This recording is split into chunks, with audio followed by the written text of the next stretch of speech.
ज्योतिष की बात करते हैं, या कोई बहुत से ऐसे लोग हैं जिनको कई मार्ग से अपने भटक जाते हैं, उनके लिए कैसे मार्गदर्शन किया, इन सभी सवालों को लेके आज बात करेंगे आचार्य तरुण गोस्वामी जी से, जो हमारे यहाँ कस्बा कोटपुतली की जो श्रीमद् भागवत कथा है वहाँ पे कथा व्यास आचार्य जी कथा करते हैं, और आज 7वें दिन उनसे बात करेंगे उनके अध्यात्म को लेके और साथ ही साथ ज्योतिष को लेके। सर, आपका स्वागत है दावत पे। तो सर, सबसे पहले तो आप हमारे दर्शकों को ये बताइए कि ये जो आप कथा करते हैं पिछले कितने वर्षों से करते हैं, और सबसे पहले आपकी जो शिक्षा दीक्षा कहाँ से? बहुत बहुत धन्यवाद मेरे दावत इस चैनल का, और आपका भी बहुत बहुत धन्यवाद। और सर्वप्रथम अपने बारे में परिचय देते हुए यही कहना चाहता हूँ कि 8वीं पढ़ के ही घर वालों के ऐसे संस्कार थे। पूज्य श्री माता जी ने काशी में जी ये बनारस जो विद्वानों की नगरी है, महादेव की नगरी है, भगवान शिव विश्व का पालन करने के लिए विश्वनाथ के रूप में वहाँ पर विराजमान है। तो विद्वानों की धरती, और वहीं पर विद्या अर्जित करके आए, आचार्य करके आए, 10 वर्ष घर से बाहर रहे, और फिर जहाँ पर आध्यात्मिक यही भागवत जी की कथाएं और अन्यत्र भी जो भी प्रसंग होते हैं, जो भी विषय होता है, उनके ऊपर लोगों को प्रेरित करने का प्रयास करते हैं।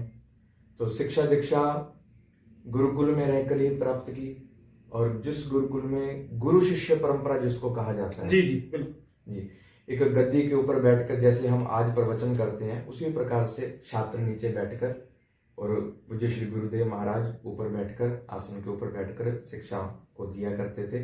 जिस प्रकार से भगवान श्री कृष्ण जी भी, बलराम जी भी, और आज कथा में सुदामा जी का प्रसंग आएगा, तो सुदामा जी उज्जैनी नगरी में जी संदीपनी मुनि जी के आश्रम में विद्या अर्जित करने के लिए गए। जो भगवान श्री कृष्ण जी 64 दिनों में 64 कलाओं को, 64 विद्याओं को प्राप्त करके फिर वापस आए। तो यही सबसे मुख्य बात कथाओं के माध्यम से यही बताई जाती है। जैसे गोवर्धन महाराज जी का प्रसंग आता है जी, तो भगवान सबको जो प्रेरित करते हुए सबको बताना चाहते हैं कि हमको गौ माता की रक्षा करनी चाहिए, गौ माता की सेवा करनी चाहिए।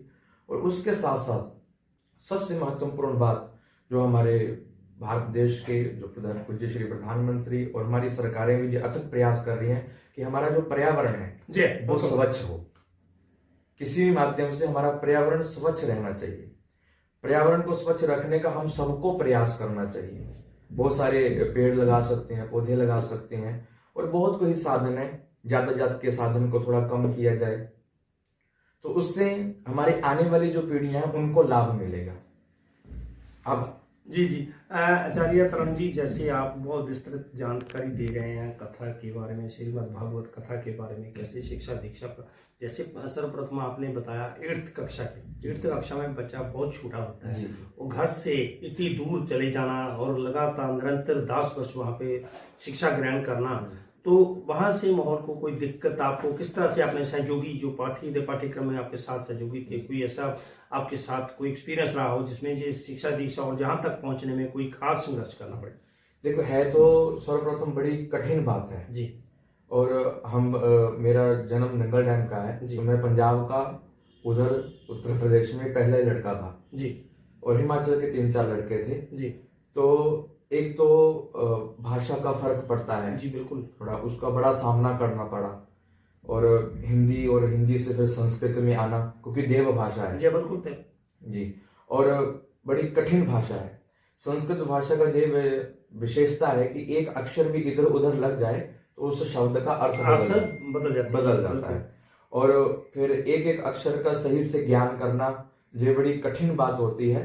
लेकिन फिर भी है तो भगवान की कृपा, सरस्वती की कृपा थी, सरस्वती माता जी की कृपा थी आपके ऊपर जी। तो जो सभी आपके पाठ्यक्रम थे, सहयोगी थे, सभी पर वैसे तो जिस शिक्षा की तरह सभी की माँ सरस्वती की कृपा होती है, तो आपने बहुत कठिन समस्या संघर्ष के बाद यहाँ से 8th के बाद वहां पे जाना और शिक्षा ग्रहण की, जिसका आज आप लोगों को जी कथा से जोड़ते हैं। सर्वप्रथम यही प्रयास रहता है कि लोग हमारी संस्कृति से जुड़े, क्योंकि आज के समय में हमारी जो नई पीढ़ी है ना, वो संस्कृति से दूर होती जा रही है।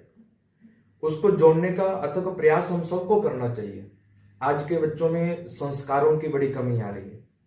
हमें अपने बच्चों को ऐसे संस्कार देने चाहिए कि अपने से बड़ों को यदि वो देखें, किसी संत महात्माओं को, किसी आचार्य गण को देखें तो उनको प्रणाम करें, सबसे पहले प्रणाम करने की विधि बताई, जो हमारी परंपरा है, जो परंपरा है। और आशीर्वाद के रूप में न जाने हमको क्या क्या प्राप्त हो जाएगा जी। हम अपने से बड़े बुजुर्गों को यदि प्रणाम करेंगे, उनकी सेवा करेंगे, तो वो हमको आशीर्वाद देंगे कि जुग जुग जियो, बड़े हो जाओ, अच्छी पढ़ाई करो, अच्छी नौकरी पे लग जाओ। तो ये उनका जो अथक प्रयास रहता है। बहुत बढ़िया सर।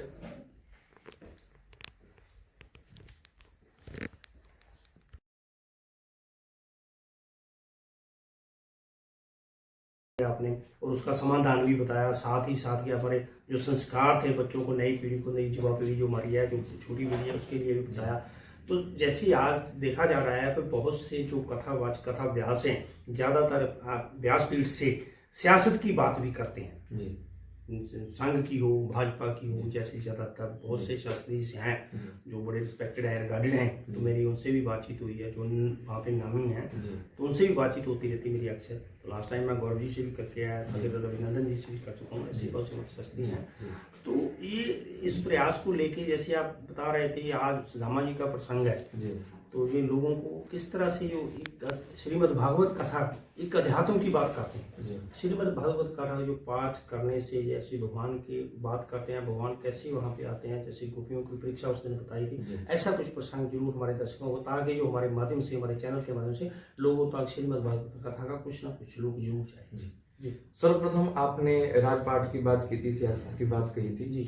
तो पहले से चलता आ रहा है कि दो गद्दियां हुई, एक राजगद्दी, एक व्यास गद्दी। जी। जब भी राजगद्दी भटकती है तो व्यास गद्दी उसकी सहायता करती है। जी। क्योंकि आप देखेंगे राम जी का राज्य है तो साथ में देखेंगे वशिष्ठ मुनि जी हैं जी, जो उनके कुल पुरोहित हैं जी। कोई भी समस्या हुई तो उनसे समाधान मांगा गया।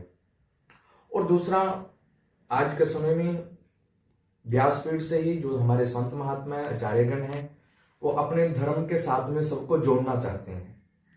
तो उसके साथ में भी जितने भी हमारे सियासत है या जितने राजनेता हैं वो भी साथ दे रहे हैं जी। बड़ा अच्छा लगता है कि धर्म को हम सबको मिलकर आगे बढ़ाना चाहिए।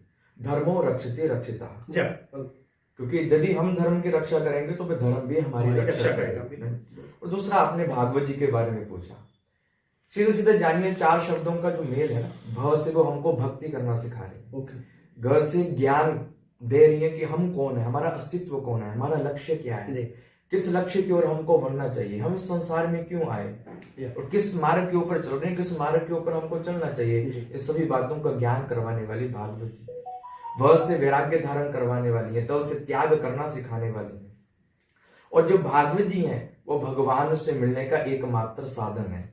अक्सर एक बात को कहा करता हूं, कथा जीवन में जीने का सही रास्ता दिखाती है, और जो प्यासे हैं उन्हें जो प्रेम का अमृत पिलाती हैं, जो तड़पते हैं मेरे प्रभु से मिलने के लिए, जो भागवत जी की कथा उनको मेरे बांके बिहारी से मिलाती है, मेरे भगवान से मिलाती है। तो भगवत्या प्रोक्तम इति भागवतम, जिस भागवत में भगवान के साथ साथ में उनके जो भक्त हुए हैं ना, उन भक्तों के बारे में बताया जाता है, ताकि ये जो कलिकाल का जीव है इस धर्म से भी मूढ़ होता जा रहा है, अपने देवताओं से भी मूढ़ होता जा रहा है, तो अपनी इस संस्कृति से जुड़ जाए जी। जब वो ध्रुव जी महाराज जी के उस प्रसंग को सुनते हैं, प्रहलाद जी महाराज जी के प्रसंग को सुनते हैं कि कितनी छोटी सी अवस्था में 6 महीने की तपस्या ध्रुव जी ने की थी और भगवान को प्राप्त कर लिया। प्रहलाद जी का ऐसा विश्वास था कि नृसिंह भगवान खम्भ के बीच में से प्रकट हो गए। पिता ने पूछा कहाँ है, प्रहलाद जी ने कहा कि मेरे परमात्मा कहाँ नहीं है, वो तो कण में विराजमान है, हरि व्यापक सर्वत्र समाना, प्रेम ते होए प्रगट में जाना। इसलिए इस मतलब की दुनिया में प्रेम ही एक सार है, और प्रेम से जिसने भजा उसका बेड़ा पार है। बहुत बढ़िया की बात कही जाती है, प्रेम की बात कही, बहुत बढ़िया।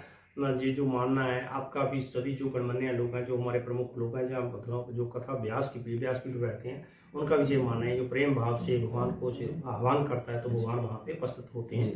तो आचार्य तरुण गोस्वामी जी, आपने बहुत बढ़िया ढंग से बताया और चिंता भी की है। ऐसा है, हमारा जो प्रयास रहता है वही 10 मिनट में हम वही 12 मिनट में करें, तो बहुत बढ़िया। और कोई बात जैसे आपने बताई श्रीमद् भगवत कथा, उसको डिफाइन भी करके बताया, मतलब अक्षर का भास, घात, साप जो भी है उनका एक्सप्लेन कर देते, बहुत बढ़िया दर्शक देखेंगे हमारे।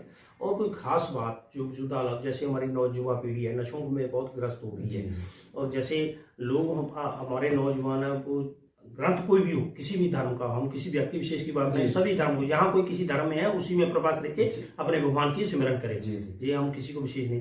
तो वो जैसे नशों में युवा पीढ़ी है, वैसे उनके लिए कोई खास मैसेज, कोई संदेश व्यासपीठ से केवल यही है जी कि वही जो संस्कारों की बात आ रही है, आज माता पिता घर में रहते हुए अपने बच्चों को संस्कार नहीं दे पा रहे जी, उसी से संस्कार दूषित हो रहे हैं और जीवन में आचरण बिगड़ रहा है जी।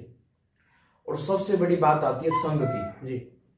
हमें इस बात का ध्यान रखना पड़ेगा कि हमारे बच्चों का संग कैसे बच्चों के साथ में, कैसे लोगों के साथ में जी, क्योंकि जैसे करोगे संगत वैसे चढ़ेगी रंगत। तो अगर वही हमारे बच्चे ध्यात्म से, कथाओं से जुड़ रहे हैं, जिस प्रकार से हम मंदिरों में जाते हैं उनको मंदिरों में लेकर जाओ, जैसे हम गुरुद्वारे में जाते हैं तो उनको गुरुद्वारे में लेकर जाओ जी, है ना, जैसे जागरण में लेकर जाते हैं भगवती का गुणगान, अपनी धर्म संस्कृति के बारे में बताना जरूर बताना चाहिए, रामायण के बारे में बताना पड़ेगा, जैसा जिसी का धर्म है उसको उसी के उसके अनुसार बताना पड़ेगा, क्योंकि परमात्मा एक ही है, मिलने के साधन कुछ बना, कोई मंदिर के माध्यम से, कोई गुरुद्वारे के माध्यम से, कोई मस्जिद के माध्यम से, बस भगवान से मिलना चाहता है, उनसे कुछ वार्तालाप करना चाहता है। भगवान एक ही है, मार्ग अलग अलग है। तो जो नई पीढ़ी इस समय नशे में जा रही है, उसमें सबसे बड़ा कारण वो हमारे संस्कारों की कमी ही है, क्योंकि हम उनको सुधार नहीं पा रहे। आज के बच्चे अपने माता पिता की सुन नहीं रहे। उससे पूर्व हुआ क्या, सबसे बड़ा दोष आया इस मोबाइल के माध्यम से। यदि देखा जाए, जी बिल्कुल बिल्कुल, ये जो वैज्ञानिक जो संचार हो रहे हैं उसका सदुपयोग भी है और दुरुपयोग ज्यादा। हाँ, लेकिन हमने समझना है कि इसका हम सत्य उपयोग ही करें तभी वो ठीक रहेगा। आज के बच्चे मोबाइल के माध्यम से देखे जा रहे हैं, जहाँ नशे बढ़ रहे हैं, जहाँ बहुत ऐसे दुष्कर्म बढ़ रहे हैं, तो कहीं ना कहीं संस्कारों की ही कमी है। मैं इतना कहना चाहता हूँ कि हमें अपने बच्चों को संस्कार देने चाहिए, अध्यात्म से उनको जोड़ना चाहिए, फिर वो इस प्रकार के व्यवहार नहीं कर पाएंगे, इस प्रकार के काम नहीं कर पाएंगे। आचार्य जी, लास्ट में ये जो ज्योतिष के बारे में आते हैं, ये ज्योतिष में हमारे बहुत से लोग ज्यादा विश्वास रखते हैं। जी।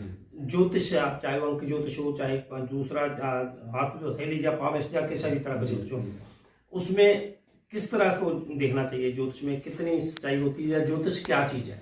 देखो, भगवान के जो श्री अंग है ना, भगवान को सहस्रसी रेखा पुरुषा सहस्राक्षा सहस्रपात, ये संपूर्ण ब्रह्मांड भगवान में ही समाया है। और जो ज्योतिष है वो भगवान के नेत्र है, जो हमको बिल्कुल सत्य बातें हैं। जो ज्योतिष की जितनी बातें बताई जाती हैं बिल्कुल सत्य है, वो हमारा मार्गदर्शन कर रही है कि आगे चलकर हम किस विषय में सफल हो सकते हैं जी, किस विषय के ऊपर हम आगे बढ़ सकते हैं, या उसी प्रकार की पढ़ाई कर सकते हैं, उसी प्रकार का काम कर सकते हैं। तो वो सबकी कुंडली के हिसाब से वो अलग अलग दशाएं होती हैं, अलग अलग ग्रह होते हैं, कौन सा ग्रह उसके अनुकूल है और उसको प्रसन्न करने के लिए वैसे उपाय बताए जाते हैं। तो ज्योतिष एक महत्वपूर्ण अंग है जीवन का। तो समय समय से ब्राह्मणों के पास में जाकर अपने टिप्पड़ा या जो आप कह रहे हैं ज्योतिष है उसको दिखाते रहना चाहिए, वो हमारा मार्गदर्शन कर। अक्सर माना जाता है ज्योतिष एक गणित है जी, अक्सर माना जाता है ज्योतिष एक गणित है।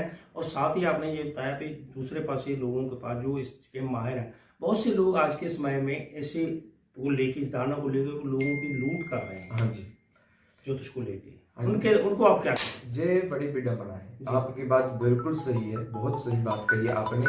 ऐसा क्यों हो रहा है?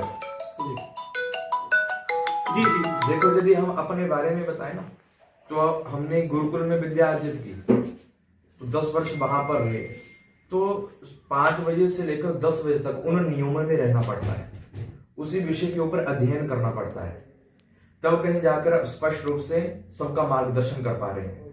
उसी प्रकार से जो गुरुकुल में नहीं गए, या हमारे तुम्हारे पास में जाकर उन्होंने पढ़ना शुरू कर दिया, थोड़ा सा पढ़े और आगे काम करना शुरू कर दिया, या ज्योतिष के बारे में बताने लगे, तो फिर उनको अपना ही पूर्ण ज्ञान नहीं है। उनसे बचना चाहिए।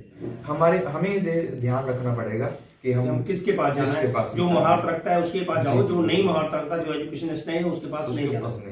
तो बहुत बहुत धन्यवाद। सो दोस्तों, ये थे आचार्य तरंग गोस्वामी जी, जिन्होंने मेरे श्रीमद् भगवत कथा अन्य बहुत जो अहम मुद्दे हैं जहाँ पे मौजूदा समय में, तत्कालीन समय में, उनके बारे में बातचीत की। हम प्रयास करेंगे अपने चैनल के माध्यम से लोगों तक, आवाम तक इनसे की गई बातचीत पहुंचाए, ताकि बहुत सारे लोग जो इससे अनभिज्ञ थे उनको जानकारी मिल सके। बहुत बहुत धन्यवाद दावार्थ के लिए। होशियारपुर से दा दलजीत अजनूहा। बहुत